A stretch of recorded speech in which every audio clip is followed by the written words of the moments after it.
Hello বন্ধুরা, গ্রামের মধ্য থেকে আজকে আপনাদের সামনে বাদাম ক্ষেত নিয়ে একটু পরিচয় করিয়ে দিব। আমরা তো সবাই বাদাম খাই, সেই বাদামগুলো আসে কিন্তু এরকম গ্রামের ক্ষেত থেকেই। আমার পিছনে যেই ক্ষেতটি দেখছেন সেটি হচ্ছে বাদাম ক্ষেত। বিশাল ক্ষেত, সম্পূর্ণ ক্ষেতটিতেই বাদাম চাষ করা হয়েছে। কাছ থেকে দেখাই আপনাদের।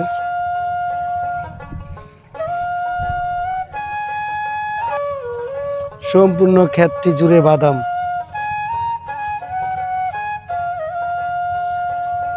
কিছুদিনের মধ্যেই এই গাছগুলো আরেকটু বড় হবে,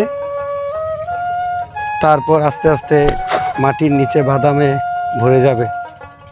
তো সবাইকে অনেক অনেক ধন্যবাদ। ভালো থাকবেন সবাই। এখানেই বিদায়।